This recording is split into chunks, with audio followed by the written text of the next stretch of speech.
Assalamualaikum warahmatullahi wabarakatuh. Welcome back again with me, Pira Hilmetro Alia. In the sixth semester, pada pertemuan kali ini, pada pertemuan kedua yaitu MK, The Practice of Teaching, Listening, and Speaking. Pada pertemuan kali ini itu membahas tentang bagaimana cara mengembangkan kemampuan berbicara talk, khususnya pada young learners atau anak-anak. Nah, di sini saya akan memberikan summary materi. Yang pertama adalah dalam kemampuan bicara adanya transition from home to school. Jadi anak-anak datang ke sekolah itu mempunyai background bahasa yang berbeda-beda. Nah, jadi sebenarnya mereka itu sudah bisa berkomunikasi di rumah, tapi kita sebagai calon guru harus membantu mereka untuk meningkatkan kemampuan berbicara agar sesuai dengan konteks sekolah. Nah, dan juga kita harus tahu bahwa bahasa di rumah itu tidak selalu sama dengan norma di sekolah. Jadi bahasa yang sudah dimiliki oleh anak itu tidak perlu disalahkan, tetapi justru harus dijadikan sebagai fondasi untuk mengembangkan kemampuan bahasa mereka. Nah, dalam pembelajaran itu takut itu sangat penting. Kenapa? Ya, dan juga takut itu bisa berupa conversation, itu seperti permainan tenis. Nah, jadi harus ada interaksi antara dua orang itu, seperti antara speaker dan juga listener. Nah, speaker juga untuk berkembang secara natural.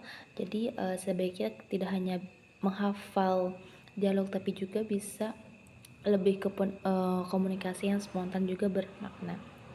Nah, untuk mendorong siswa itu berbicara, kita sebagai guru harus bisa menggunakan beberapa strategi yang menarik, seperti sharing time atau news time, di mana siswa bisa menceritakan pengalaman mereka sendiri.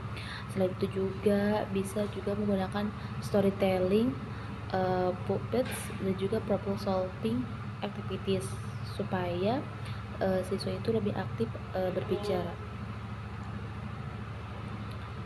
Nah, belajar bahasa juga bisa dilakukan melalui role play. Contohnya, siswa bisa berpura-pura menjadi dokter ataupun kasir. Nah, kita juga sebagai guru harus ikut dalam permainan untuk membantu meningkatkan kosakata dan juga komunikasi siswa secara natural. Selain itu juga storytelling juga mempunyai peran yang penting, karena tidak hanya menghibur kita sebagai pendengar, tetapi juga bisa mengajarkan nilai moral dan juga nilai sosial. Guru bisa menggunakan open-ended question untuk melatih siswa berpikir lebih dalam dan juga berbicara lebih aktif.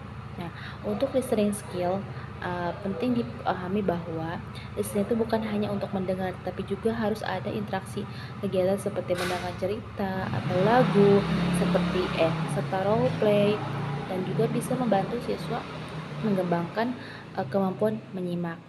Nah, terakhir itu anak juga memiliki language diversity yang dipengaruhi oleh identitas mereka. Nah, jadi guru juga harus perlu mendorong siswa untuk berpikir kritis, misalnya dengan memberikan pertanyaan atau pernyataan yang bisa memancing diskusi. Mungkin hanya itu saja yang bisa saya sampaikan. Kurang lebihnya mohon maaf. Wassalamualaikum warahmatullahi wabarakatuh.